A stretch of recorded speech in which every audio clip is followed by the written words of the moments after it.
शुक्ल पक्ष और रविवार हो और सप्तमी हो, उसके तप जप अनुष्ठान का बड़ा भारी महत्व है। जोबर लोग अगर करें तो गुलामी से पार हो जाएंगे। जोबरों की जॉब से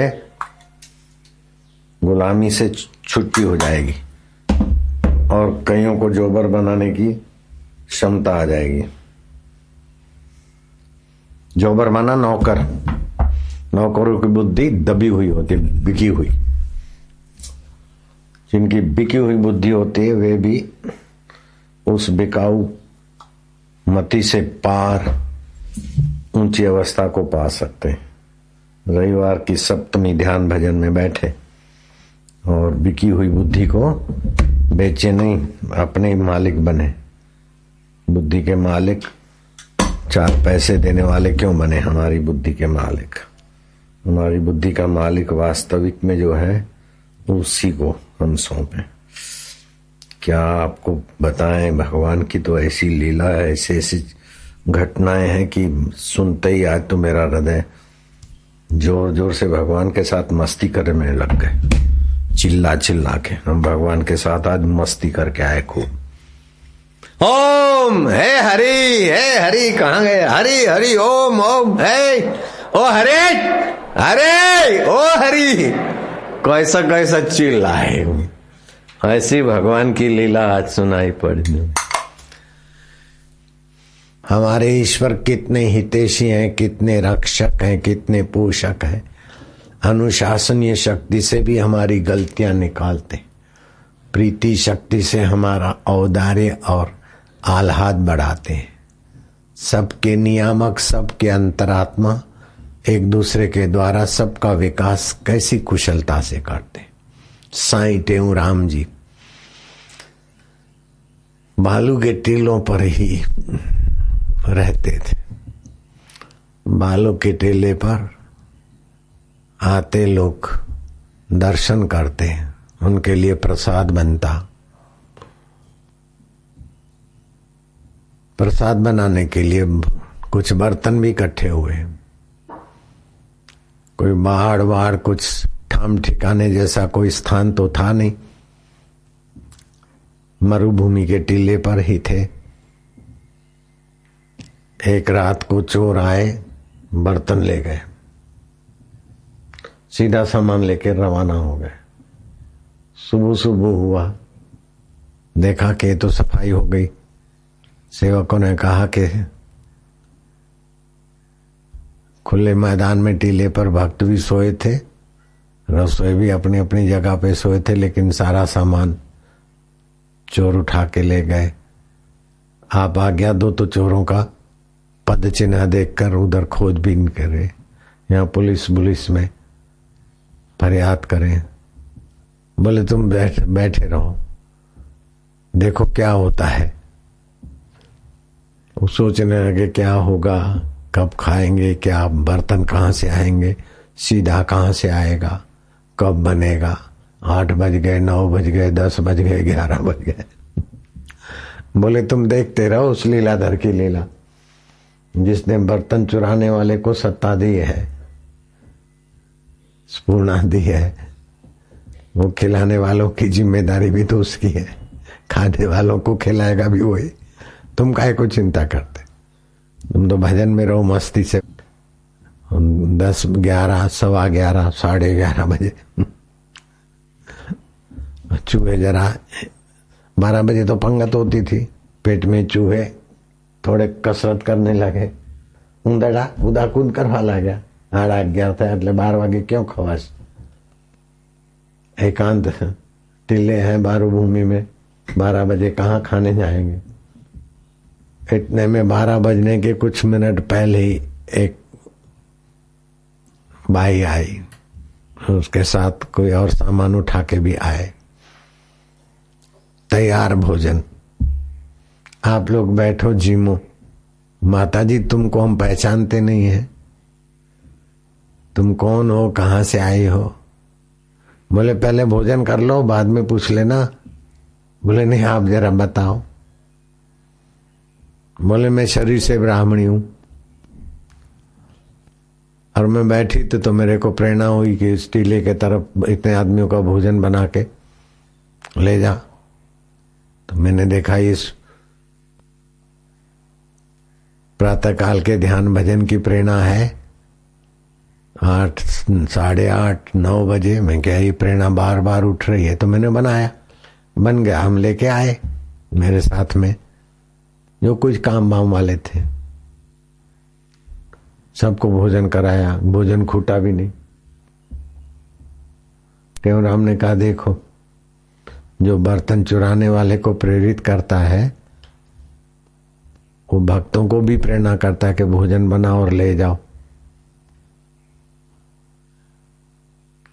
कैसा है ईश्वर का खेल।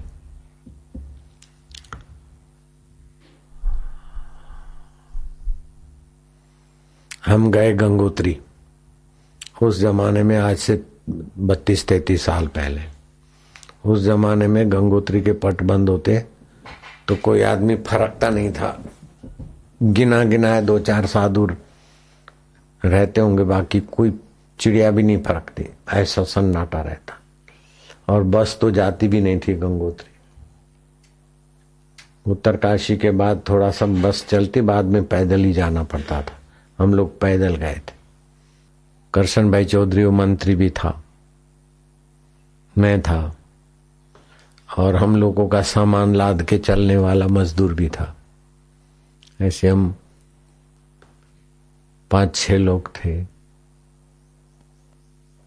चंदीराम, शंकर, मंत्री, मैं, डुटियाली, 5 हो गए। हम करीब 3-3:30 बजे पहुंचे जहाँ गंगा जी का मंदिर है, गंगोत्री। हम पहुंचे, मंदिर तक तो जाना ही नहीं था। मंदिर के पहले ही एक लंबी लंबी जटाओं वाले साधु आए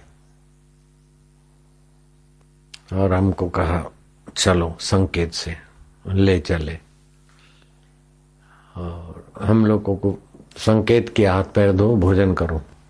देखा तो भोजन गर्मा गर्म, सीरा है, सब्जी है पहाड़ी, चावल है, रोटी है, बिल्कुल मुझे पक्का याद है। और उसी महापुरुष ने बनाया था। हमने भोजन किया, फिर पूछा कि ये गर्मा गर्म भोजन, हमको तो पता नहीं था कि इधर कैसे पहुंचेंगे, हमारे सीधा सामान था। आपने हमारे लिए भोजन ये कैसे बनाया, क्या हुआ? तो मौनी थे और अच्छी ऊंची अवस्था वाले संत थे। किसी के मन की बात जानना उनके लिए दाया फुरने का स्फूर्णा था। गर्मियों में कई साधु उनके दर्शन करना चाहते थे, मिलना चाहते थे। किसी किसी को दर्शन भी होते थे, कईयों को नहीं भी होते थे, कईयों को हो जाते थे। ऐसे महापुरुष हमारे लिए भोजन बनाए और हमें खुद अपने हाथों से परोस परोस के खिलाए, तो आश्चर्य तो होगा। तो मैंने पूछा कि आपने ये भोजन, दूसरा कोई सेवक भी नहीं था सहायता में, वो लोग कहाँ कोई सेवक रहे। बर्फ पड़ती है, ग्लेशियरों के ग्लेशियर, गंगोत्री, और गंगोत्री से आगे गोमुख में, वहीं से गंगा निकलती है। बड़े बड़े ग्लेशियर, आदमी दब जावे बर्फ में, वैसे बड़े बड़े पहाड़ गिरते बर्फ के जाड़ों में, फिर पहाड़ बन जाते, गिरते तो आराम से, फिर पकड़ होके पहाड़ बन जाते बर्फ के।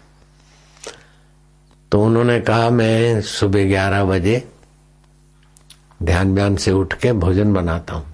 तो आज चावल साफ करते करते 6 आदमी के चावल सफा हो गए।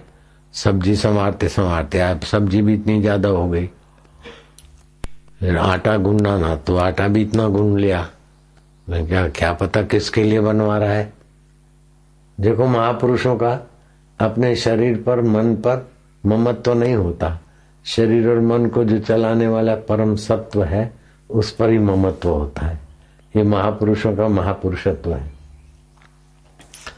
इतना आटा गूंदवा रहा है, आटा गूंद लिया। सब्जी बनवा रहा है तो सब्जी बना ली, चावल इतने भिगवा रहा है तो चावल बना लिए। भोजन बना के तैयार कर लिया। मैंने सोचा कि किसके लिए बनवाया है, तो बाहर आया तो आप 5 लोग और छठा में, मैंने देखा कि तुम्हारे लिए ही बनवाया उसने।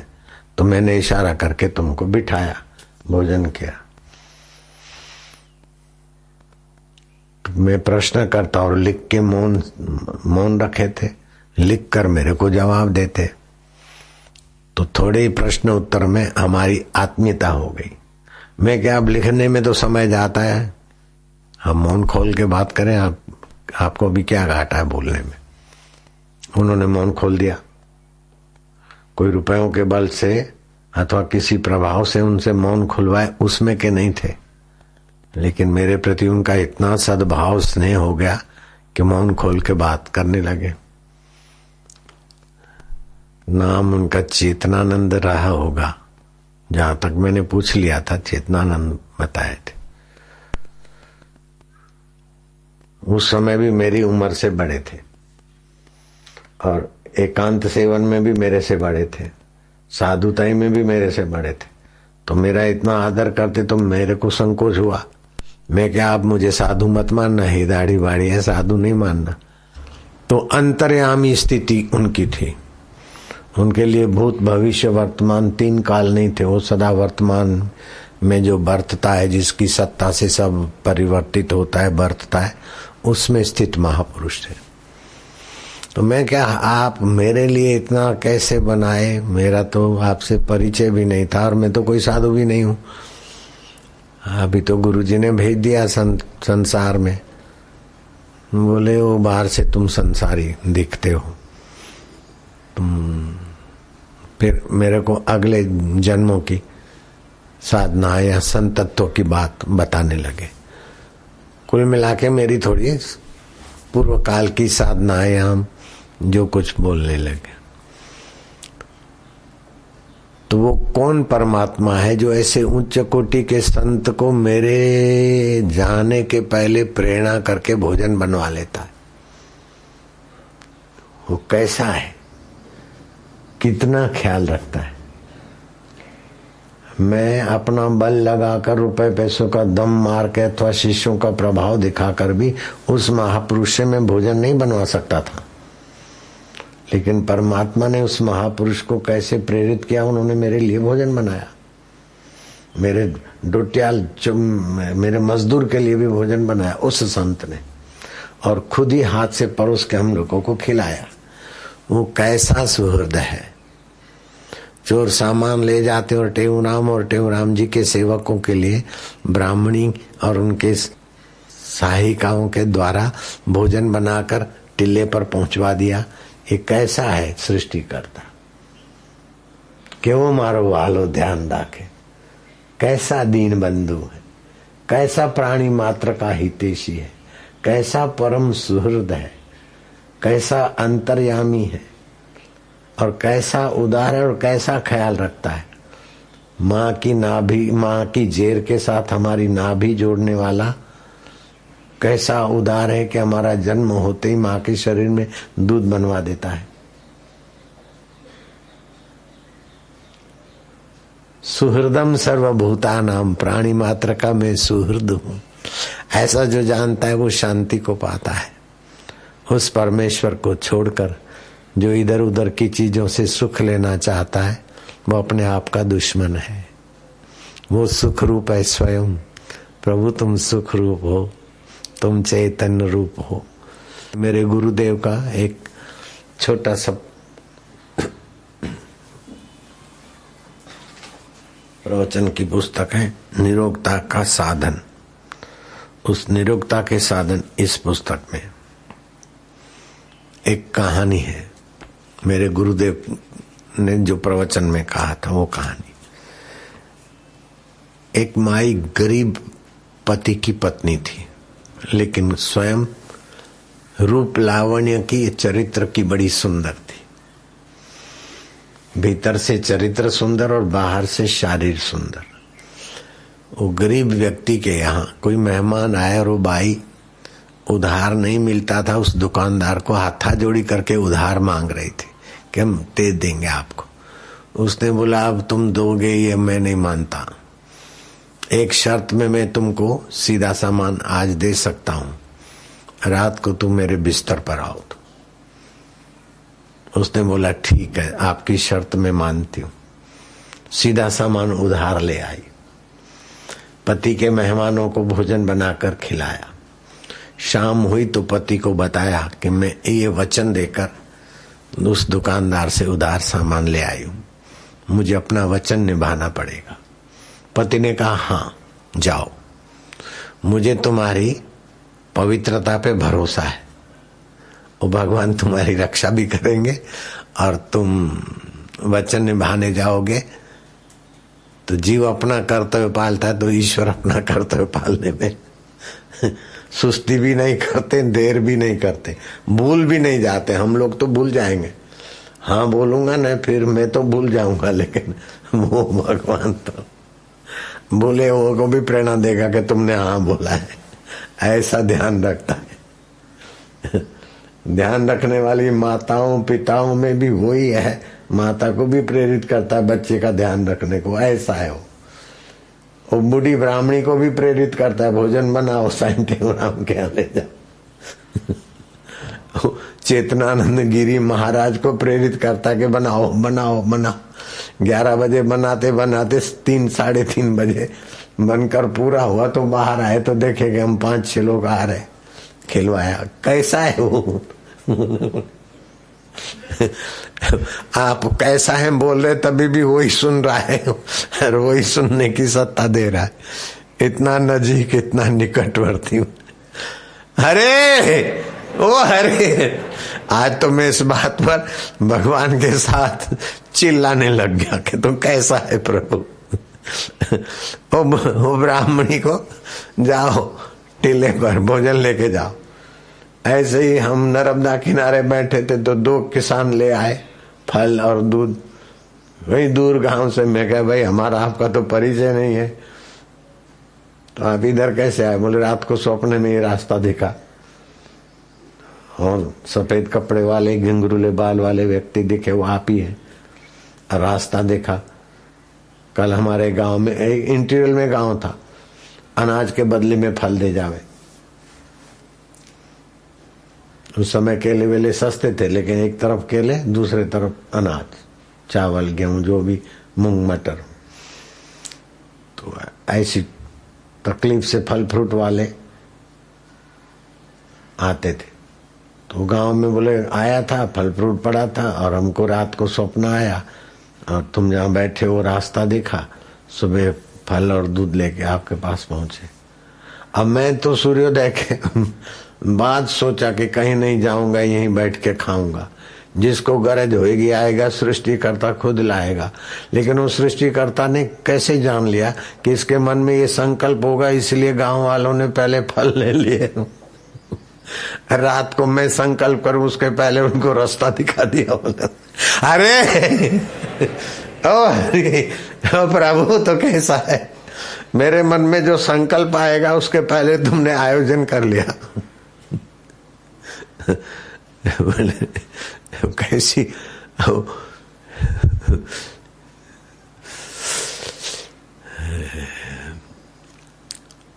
स्वामी राम के दर्शन करने गए गोपीनाथ,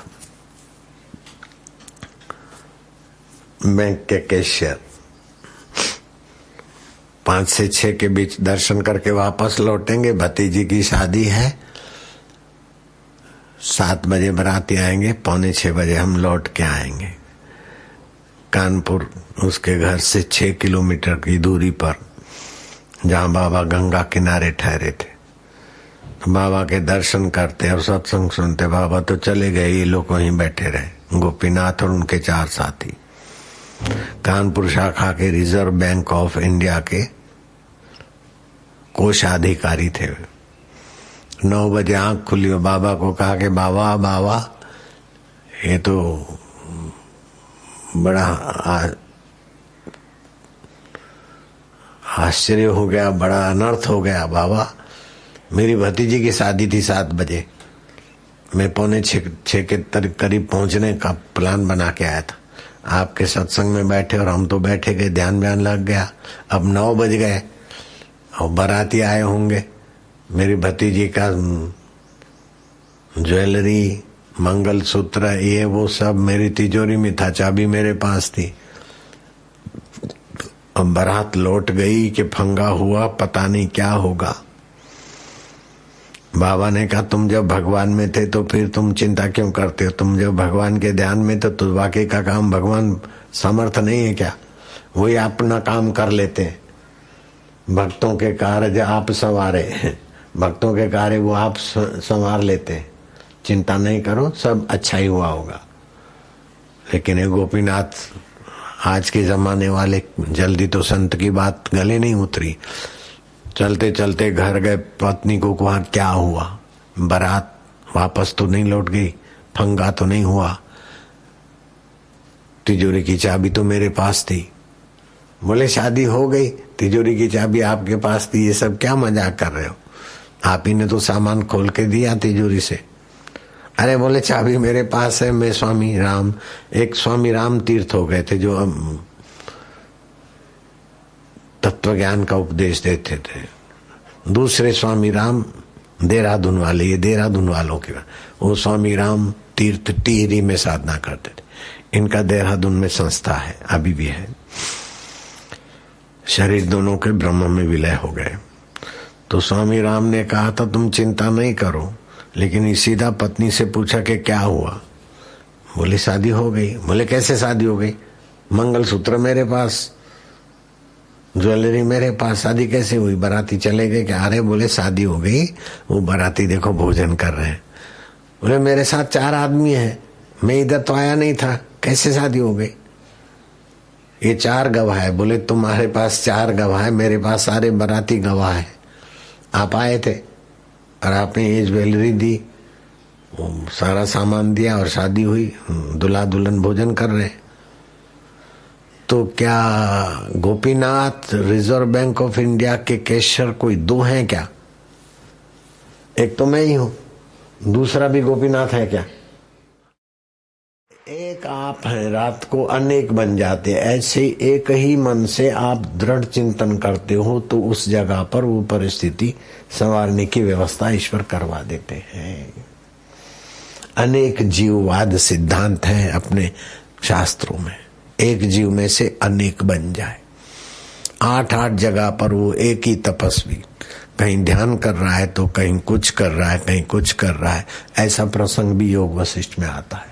तो आपके उस आत्मा परमात्मा देव का सामर्थ्य बड़ा विलक्षण है। लाखवां हिस्सा विकसित हुआ तो बुद्धिमान माने जाते हो। तो उस माई ने कहा कि मैं पति देव को बताया कि मैं दुकानदार को वायदा दे आई हूं। बोले जा, मुझे तेरे संयम पर विश्वास है। मेहमानों को खिलाने के लिए तुमने भले उन्हें वायदा दिया है, जाओ वायदा पूरा करो, लेकिन तुम्हारे रक्षक तो भगवान ही है। वो पत्नी गई, दुकानदार ने देखा कि वाह इतनी खूबसूरत और बिना कावे दावे के घर बैठे मिल रही है, वाह। उसकी पत्नी थी, वो तो मायके गई थी, अकेला था वो कट्ठा। घर में उसको ले गया, कमरा बंद किया, फिर खिड़कियां बंद की। वो बाई देखती रही, उसे अपने जगतपति पर भरोसा था। सारी खिड़कियां बंद हुई, दरवाजा बंद हुआ। जो वो नजीक आया तो उस सुंदरी ने कहा देखो आप मेरे साथ जो भी भोग भोगेंगे, कर्म करेंगे, कोई देखे नहीं, ये तो आप चाहते ना? हाँ बोले आपकी बदनामी मेरी बदनामी हो, ऐसा तो आप नहीं चाहते? बोले नहीं, तो ऐसा करो ना कोई देखे नहीं। बोले खिड़कियां तो बंद कर दी, दरवाजा भी तो बंद है, अब कौन देखता है? बोले उस पर भी अंतर्यामी परमेश्वर भी पर्दा डाल दो, वो देखे नहीं। आप हम कुछ भी करेंगे तो वो तो देखेंगे। ऐसा कुछ करो, खिड़की वो भी बंद कर दो। वो बाई के कहने में इतनी सच्चाई थी और इतना अंतरात्मा का प्रभाव था कि वो कामी व्यक्ति सारी खिड़कियां बंद किया, दरवाजा बंद किया। अब काम चेष्टा में अब वो गिरने वाला ही था, छूने वाला था। तो बाई ने कहा कि वो जो देख रहा है आपके और हमारे अंदर, उसकी खिड़की भी बंद करो ना तो ठीक रहेगा। है अंतर्यामी तो देख रहे हैं ना, वो भी न देखे, ऐसा कुछ करो। मूर्ता का पर्दा हट गया, धरती पकड़ के बैठ गया, माई को मत्था टेका, बहन आज तुमने मेरी आंखें खोल दी। निरोगता का साधन, उस पुस्तक में मेरे गुरुदेव की ये कहानी मैंने दोहराई है, मेरी अपनी नहीं है, मेरे गुरुदेव ने सत्संग में कही थी, वो छपवाई। गुरुदेव का फोटो भी है। तो ऐसे कामी व्यक्ति को किस ढंग से कब भगवान बदले वो भगवान ही जानते। और ऐसे कामी व्यक्ति और उस माई की कहानी कथा कहाँ घटना घटी, कहाँ पहुंची और आप तक पहुंची, और अब भी वेबसाइट के द्वारा दुनिया के देशों में यह घटना पहुंच गई। कई देश देख रहे हैं, सुन रहे हैं। चैत्र सुदी बीज की पूनम चल पड़ी है ये ध्यान योग शिविर में। यहाँ ध्यान का महत्व है, लेकिन ध्यान में सफलता है संयम की कुंजी। ये पुस्तक आप जरूर पढ़ना, निरोगता का साधन। इसमें संयम को महत्व है। आपका मनोबल बुद्धि बल बढ़ाना हो तो आप परमात्मा के नाम का सुमरण और इंद्रियों को गलत जगह पे जाने से रोकने में आप लगे, और रोकने में आप विफल होते हैं। कई जन्मों के संस्कार हैं फिसलने के, तो भगवान को कातर भाव से प्रार्थना करो और त्रिबंध प्राणायाम करो और बार बार दृढ़ निश्चय करो फिसलने से बचने का। अगर हृदय पूर्वक निश्चय हो जाता है तो बिल्कुल भगवान की कृपा का आपको चमत्कार मिलेगा। पाश्विक वृत्तियां, पाश्विक आदतें, पिक्चर देखना, पान मसाला खाना, सिगरेट बीड़ी पीना, काम विकार में फिसलना, ये सब पाश्विक वृत्तियों पर विजय पाने के लिए नवरात्रि के प्रथम 3 दिन काली की उपासना है। फिर सुख संपदा, लक्ष्मी जी आए, वो दूसरा 3 दिन उस उपासना में लक्ष्मी की उपासना होती। नवरात्रि के प्रथम 3 दिन काली की उपासना, काले कर्मों की आदत से हम ऊपर उठे। दूसरे 3 दिन हम सफल संपदा के अधिकारी बने, और तीसरे 3 दिन जो नवरात्रि के हैं वो सरस्वती की आराधना उपासना के हैं। हमारे जीवन में सत्यम ज्ञानम अनंतम ब्रह्म, सत स्वभाव, ज्ञान स्वभाव और आनंद स्वभाव का प्रागट्य हो। तृतीय 3 दिन सरस्वती की उपासना, प्रज्ञा ज्ञान का अर्जन करने के लिए। तो प्रज्ञा ज्ञान का अर्जन करना हो तो सूर्य देवता का यहाँ ध्यान करें, और जिनको सरस्वती मंत्र मिला है वो उसी मंत्र का जप करे, बुद्धि विकसित होगी। अथवा तो जिनको गुरु मंत्र मिला है वो गुरु मंत्र का ध्यान करे और सूर्य नारायण का ध्यान करे, गुरु मंत्र का ध्यान करे, गुरुदेव का ध्यान करे।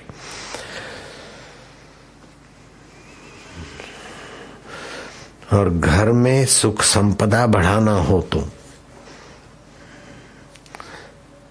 आखू मिठू, साबुत नमक, साबुत धनिया, साबुत हल्दी की 5 गांठें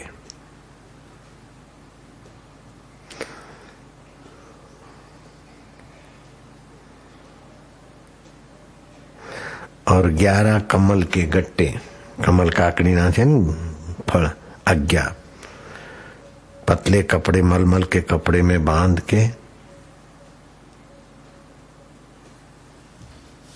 घर में रखो।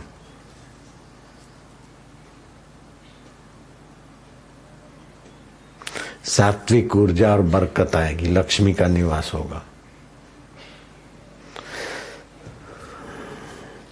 श्री हरि श्री हरि श्री हरि 3 बार बोलने से एक मंत्र होता है। इस मंत्र का जप करे और मंत्रदाता गुरु का आदर करे तो मंत्र फलता है। 1 मास तक ये जप करे। फिर दूसरा उपाय है, विवेक शक्ति कैसे जगती है। 10 वर्ष की उम्र से लेकर 40 वर्ष की उम्र तक विवेक शक्ति बढ़ती रहती है।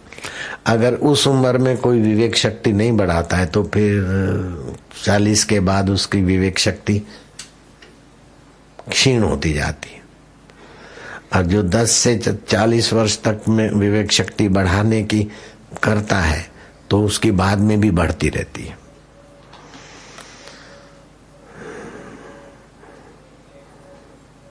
विवेक शक्ति 40 वर्ष के बाद भी बढ़ती रहे, उसकी एक साधना है।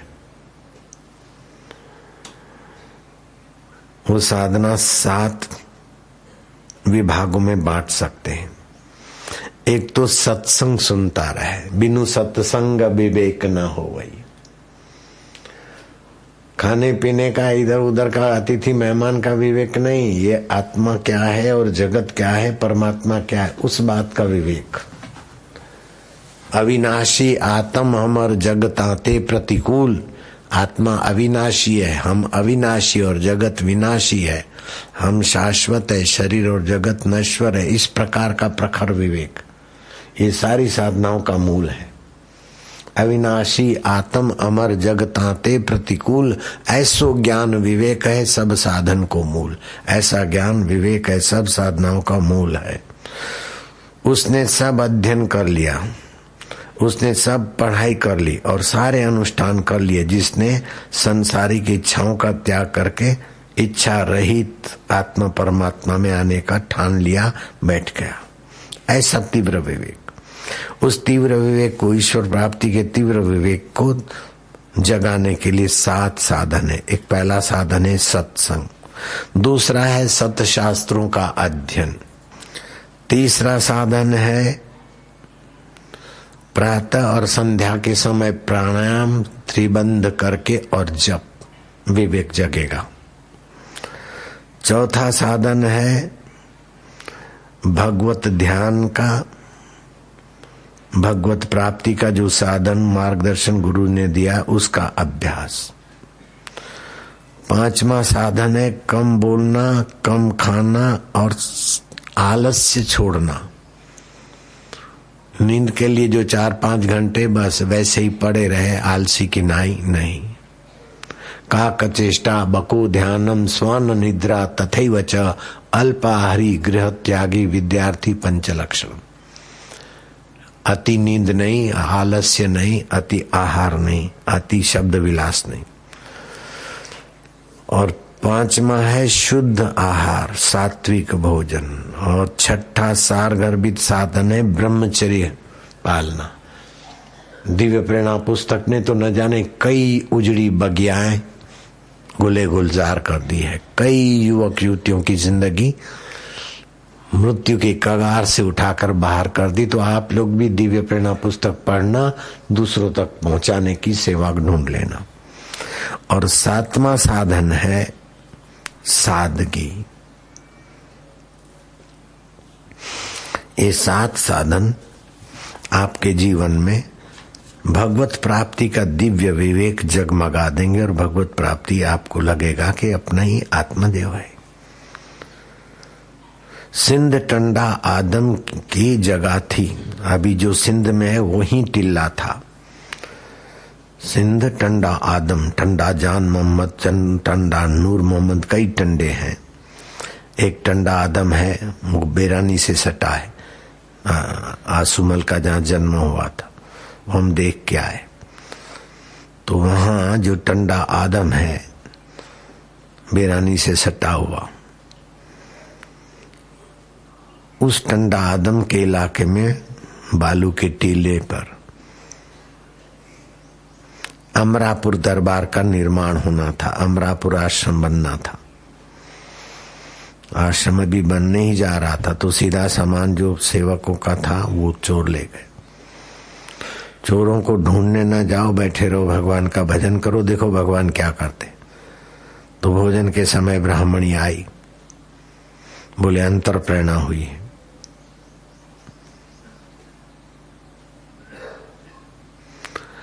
तो बुद्धि 3 प्रकार की होती है। एक होती है नौदी बुद्धि, जैसे घोड़े पर जीन रखते हैं ना, तो वो इसमें पोला पोला होता है, सुआ भौंकू, फिर सुआ निकाल दो तो वो नौदा ऐसे का वैसा रह जाता है, गद्दी जैसा। ऐसे नौदी बुद्धि होती है। सत्संग का प्रवेश हुआ, फिर सत्संग की जगह आ गई तो ऐसे क्यों ऐसा, जैसे बोरी में सुआ भोंकते और फिर निकालते तो थोड़ी देर के बाद बोरी वैसे की वैसी, ऐसी नौदी बुद्धि होती है। इतना बोला भाई आपस में मेल जोल से रहो, काहे को लड़ते पति पत्नी या ये हो वाण में, फिर भी देखे तो वही के वही नौदी बुद्धि वाले होते, उनको सत्संग का असर होता नहीं जल्दी। दूसरी होती है मोती बुद्धि।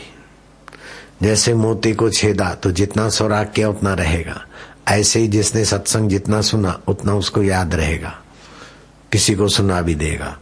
तीसरी बुद्धि होती तैली बुद्धि। जैसे तेल की एक बूंद डालते और पूरी थाली में फैल जाती है, ऐसे ही सदगुरु ने कोई संकेत कहा, उसकी बुद्धि में उसके विवेक में फैल गया और अमल में लगाने की कोशिश करेगा।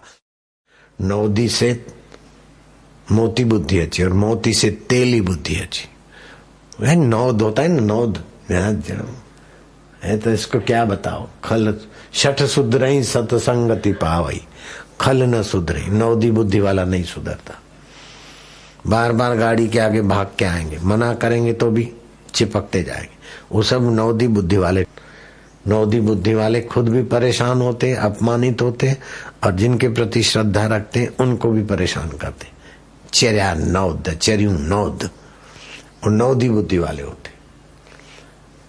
ये मोती बुद्धि वाले तो थोड़ा एक बार कह दिया तो थोड़ा दूर ही रहते। तेली बुद्धि वाले तो दूर से ही बेचारे दर्शन कर लेते, गुरु की गाड़ी पर अथवा गुरु के स्थान पर, गुरु की गद्दी पर भीड़ भाड़ करके विक्षेप नहीं करते। वो तैली बुद्धि वाले बहुत ऊंचे कोटि के साधक होते।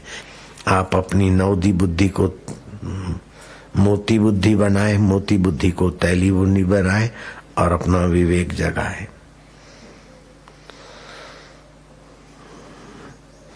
परमात्मा बल और ब्रह्म बल का विकास करना हो तो अनुसंधान करना चाहिए, उचित कर्म का, उचित ध्यान का, उचित पालने का दृढ़ संकल्प करना चाहिए।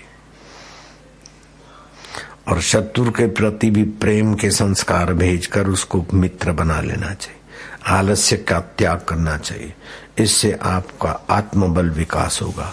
आत्मबल का विकास करने के लिए आप जो भी करते हैं उसका पहले आगे पीछे का ढंग धड़ा मिला दीजिए। वासना के वेग में आकर निर्णय लेकर चिपक गए उस निर्णय को, फिर अशांति और नाक कटाने की नौबत आ जाए, ऐसी नौदी बुद्धि का त्याग करने के लिए अनुसंधान, आत्मविकास, फिर उचित को पालने में दृढ़ होना चाहिए। पलायन नहीं होना चाहिए, भागना नहीं चाहिए, प्रलोभन के आगे झुकना नहीं, आलस्य नहीं करना। इससे आपका आत्मबल, परमात्मा बल, संकल्प बल बढ़ जाएगा।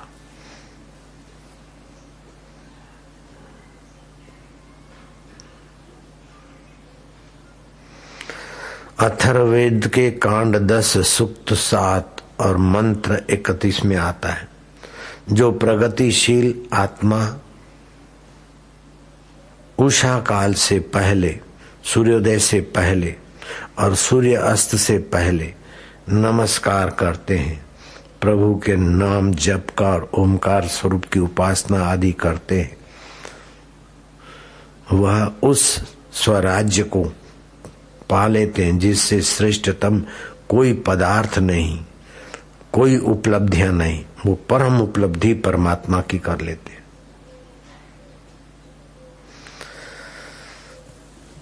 42-45 साल के बाद पाचन तंत्र कमजोर होने लगता है, तो क्या करना चाहिए? वज्रासन में बैठकर जो दीक्षा के समय प्राणायाम सिखाए जाते, श्वास बाहर रख के और रम रम का जप पाचन तंत्र को तेज रखता है। दूसरा, रबर का पायदान दानेदार आता है ना, जिसमें गोल गोल सुराख होते और एक तरफ छोटे छोटे दाने होते, उस पायदान पर खड़े रहकर 5 मिनट पैरों की को एक्यूप्रेशर करने से बुढ़ापे का जो पाचन तंत्र और पेट की कमजोरी आती है, उससे सारी कमजोरी आती है, तो ठीक रख सकता है।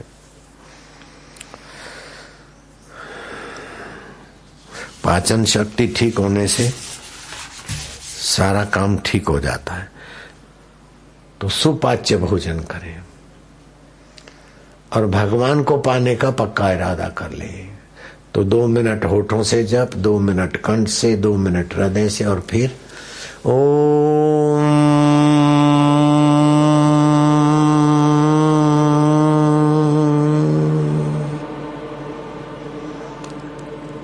लंबा उच्चारण करें और प्रीति पूर्वक भगवान को, इष्ट देव को, गुरुदेव को देखे और प्रेम रस जगाए।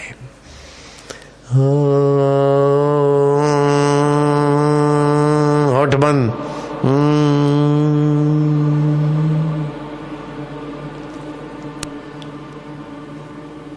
हे प्रभु आनंद दाता, ज्ञान दाता, प्रीति दाता, ओम स्वरूपा, ओम आनंद। तू दूर नहीं, तू दुर्लभ नहीं, तू परे नहीं, तू पराया नहीं। टंडे आदम के बालू के टिल्लों पर तैयार भोजन भेजने की व्यवस्था तू करवाता है। नर्मदा किनारे फल और दूध भेजने वालों को प्रेरित तू करता है।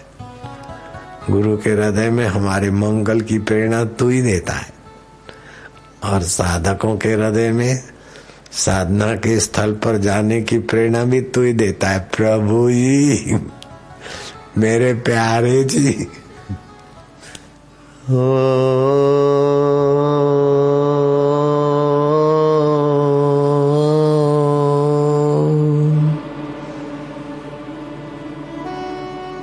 आनंद माधुर्य।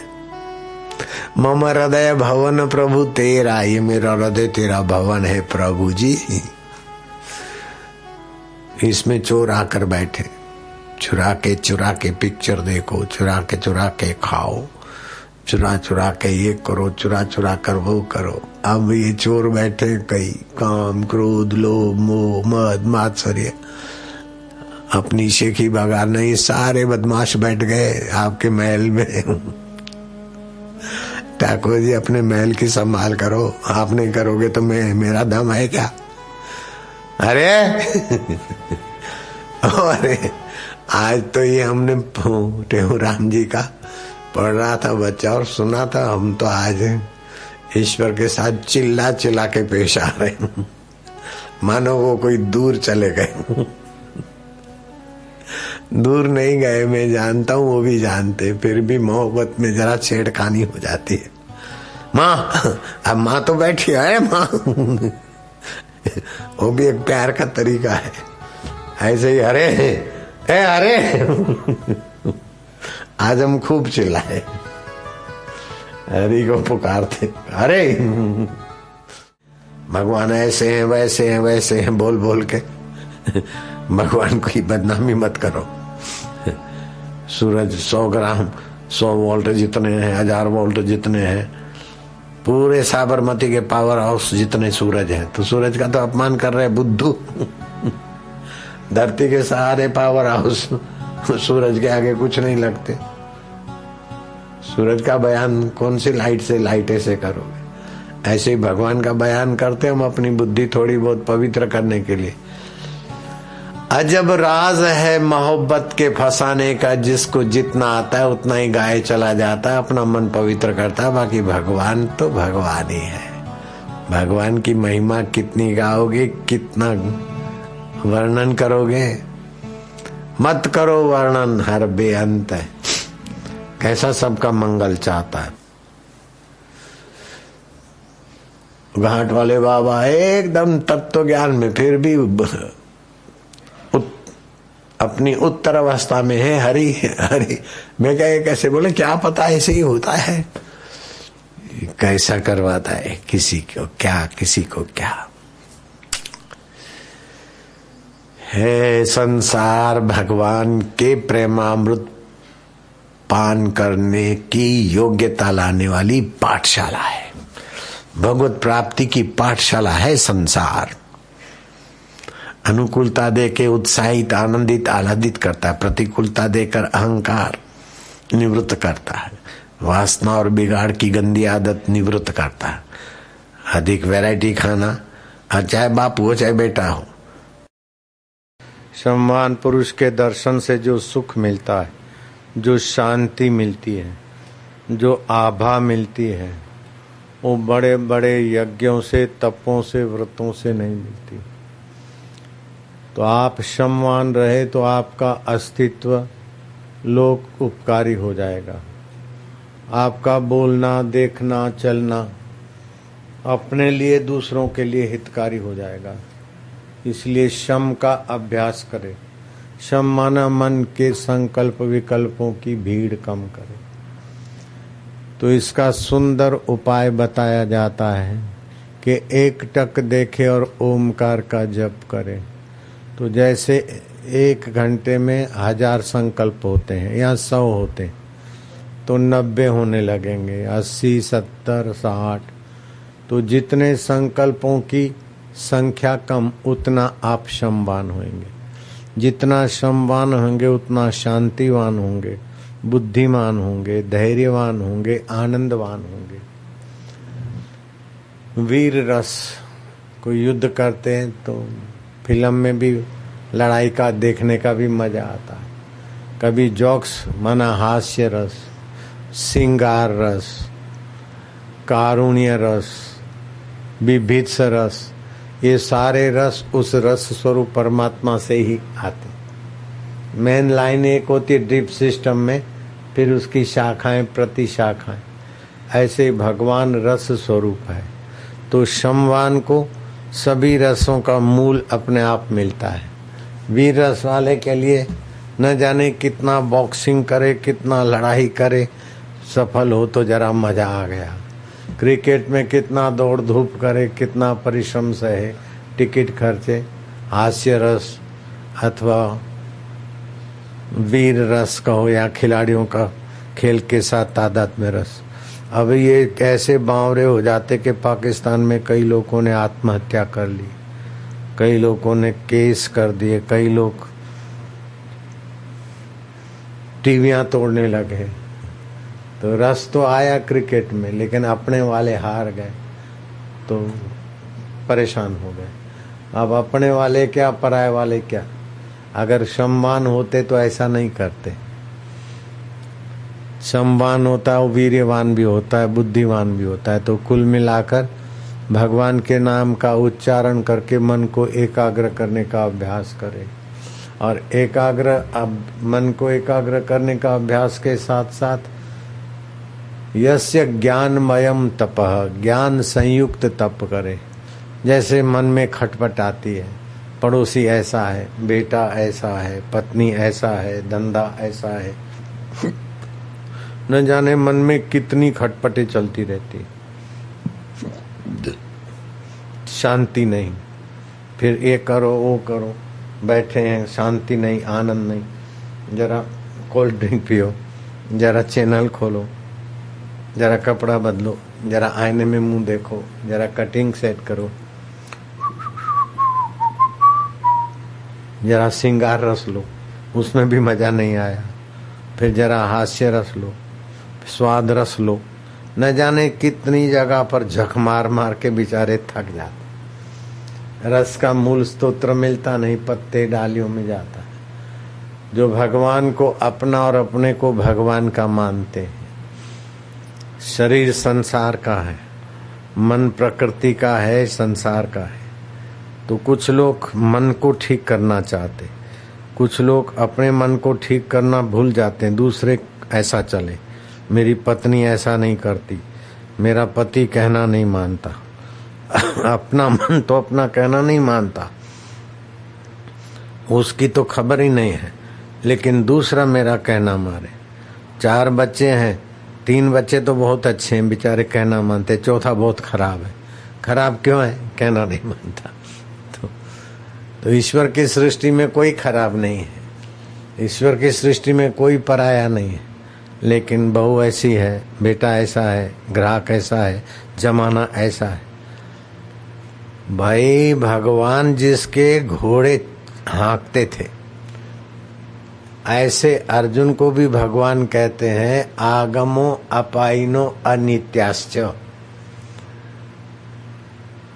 तान तितिक्षस्व भारतः शीतोष्ण सुख दुखेशु तथा मान अपमानायो। ठंडी गर्मी मान अपमान सुख और दुख ये आते जाते हैं, उनको सहो, धीरज रखो, संवान बनो और उनको पसार होने दो। उनको पकड़ के भिड़ो मत, उनसे देख कर डरो मत। वो देखते देखते हो के मिट रहा है। इक्ष्वाकु राजा ने देखा कि मैं सोने के बर्तन में भोजन करके देख लिया, यशस्वी और विजयी राजा होकर प्रसिद्ध हुआ, लेकिन आयुष्य तो नाश हो रहा है। जो कल चीज और वस्तुएं थी वो वैसी नहीं है, बदल गई।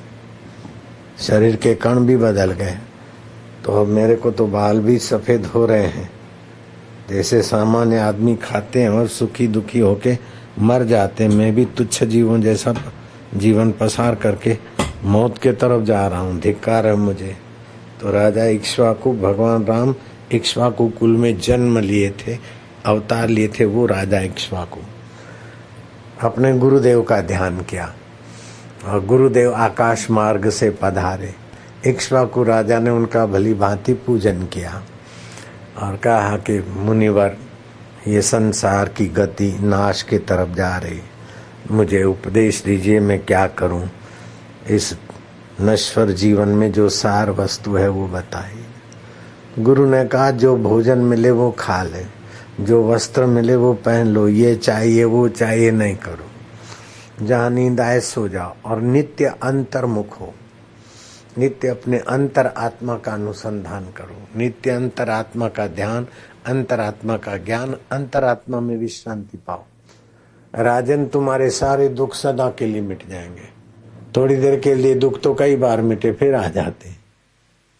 सारे दुख सदा के लिए मिट जाएंगे और तुम जिस ईंट पर पैर रखोगे वो ईंट पूजने योग्य हो जाएगी। जिस वस्तु को देखोगे छुओगे वो वस्तु प्रसाद ही है।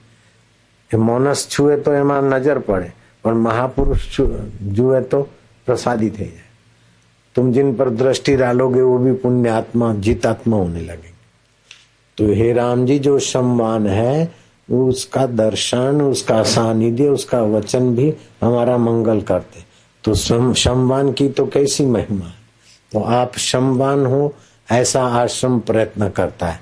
इसलिए हरिओम का उच्चारण करते हैं, ध्यान का उच्चारण करते हैं, साक्षी भाव का उच्चारण करते हैं और बार बार घुमा फिराकर उस परम पद के तरफ सभी साधकों को ले जाने की कोशिश करते। व्यास जी की नजर पड़ी एक भील पर। उसके पास कोई मंत्र है और वो मंत्र जप करके खजूर के पेड़ को नीचे झुका देता है और उसमें से खजूर का रस ले लेता है। उसी रस से वो गुड़ बनाता है, बेचता है, कमाता है। व्यास जी को लगा कि मंत्र शक्ति से पेड़ झुक जाए, फिर मंत्र शक्ति से पेड़ अपने स्थान पे जाए, ये मंत्र जानना चाहिए। तो व्यास जी उसको ताड़ गए और वो भील शबर जाति का था। उस भील ने भी देखा कि ये भगवान वेद व्यास है और मेरी मंत्र शक्ति जान गए। व्यास जी जो उसके तरफ बढ़े तो वो घर के तरफ बढ़ा। जो व्यास जी जल्दी चले त्यों जल्दी चले, आखिर वो भाग गया। लेकिन व्यास जी ने ठान लिया कि इससे मेरे को मंत्र विद्या सीखनी है। कई बार व्यास जी घूमते फिरते कहीं न कहीं उसको खोजे और मिले, ऐसा 2500 बार हो गया। लेकिन वो भाग जावे और घर वालों को बोल दे कोई बहाना बना देना, मैं पीछे के दरवाजे से निकल जाए। 2500 बार व्यास जी वापस आए, लेकिन कैसा दृढ़ निश्चय महापुरुष का। उसके बेटे को, भील का बेटा, उसका नाम कृपालु था। कृपालु के मन में आया कि इतने बड़े संत इतनी बार आए और हमारे पिताजी बोलते हैं कि इनको बहाना बना के रवाना कर देना, तो आखिर आप मेरे पिता से क्या लेना चाहते? बोले तुम्हारे बाप के पास मंत्र है वृक्ष को नीचे करने का। बोले वो मेरे पिताजी जानते और मैं जानता हूं। आप जैसे इतने महान संत, आपका कृष्ण भगवान आदर करते हैं। आप पांडु के, धृतराष्ट्र के पिता हो, पांडवों और कौरवों के दादा हो, 18 पुराण के रचयिता हो, इतने अवतारी पुरुष और हमारे पिताजी के पीछे आप इतना परिश्रम करें और आपको मुलाकात न दे, मेरा हृदय भर आया है। वो मंत्र मैं तुमको दे देता हूं। उसने मंत्र दे दिया। व्यास जी तो चले गए। वो कृपालु जो छुप के पेड़ पे खड़ा बैठ जाता था, तो ये व्यास जी आए थे, इतनी देर बात कर रहा था, क्या हुआ? तो उसने बोला हमने मंत्र दे दिया। अरे बोले मूर्ख, ये मंत्र तो उसको दिया जाता है जिसकी श्रद्धा हो, जो शिष्य हो। हम व्यास जी को शिष्य बनाने के योग्य नहीं है और वो हमको गुरु माने, ऐसा ऊंचा पुरुष हमको गुरु क्यों मानेगा? जब गुरु के लिए आदर नहीं है, श्रद्धा नहीं है, तो मंत्र शक्ति काम नहीं करेगी। इसीलिए तो मैं भागता फिरता था। अगर मेरे से पूछते मंत्र तो मुझे बोलना पड़ता, और मेरे प्रति श्रद्धा नहीं होती तो मंत्र विफल होता। अब तूने मंत्र दे दिया, जाओ जांच करो उनकी तुम्हारे प्रति श्रद्धा कैसी क्या है। व्यास जी सत्संग कर रहे थे, लोगों को बता रहे थे कि अनुकूलता में सुखाकार वृत्ति होती है, प्रतिकूलता में दुखाकार वृत्ति होती है। मैं सुखी हूं, दुखी हूं, ये अहंता होती है। इसी से संसार बंधन होता है। राग द्वेष से जीव बंधता है। बंधन भगवान ने नहीं बनाया, प्रकृति ने नहीं बनाया। तुम भी बांधना नहीं बंधन नहीं चाहते, फिर भी अज्ञान न आवृतम ज्ञानम, अज्ञान से आवृत हो गया ज्ञान। इसीलिए लोग मोहित होकर परेशान हो रहे हैं। और फिर बाहर का रस, नाक से सुगंध का रस, जीभ से स्वाद का रस, अपने अंतरात्मा के रस को छोड़कर बाहर से भीतर रस भरते। इसलिए बाहर का प्रभाव बढ़ जाता है और भीतर का खजाना दब जाता है। कितनी ऊंची बात बता दी।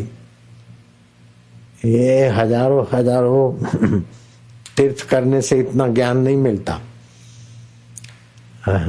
सैकड़ों उपवास करने से भी इतना पुण्य नहीं होता है। ये सत्संग सुनने से जो हुआ, वो ऐसा तात्विक सत्संग सुना रहे थे, सार सार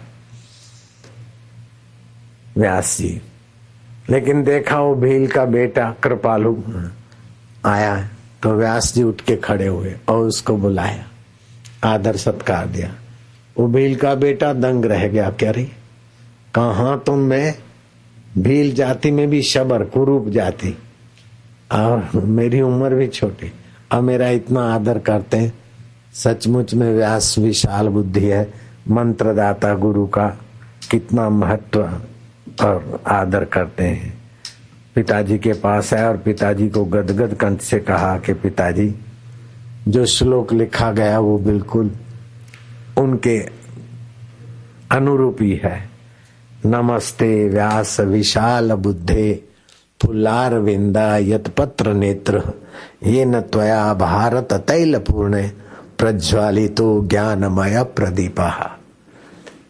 हे व्यास, तुम विशाल बुद्धि हो।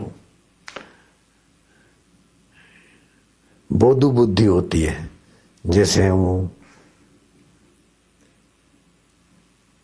कोई बोरा होता है, उसमें सोया डाला, फिर छोड़ दिया तो थोड़ी देर के बाद सोए की असर नहीं, जैसा कहते ऐसा हो गया। दूसरी होती है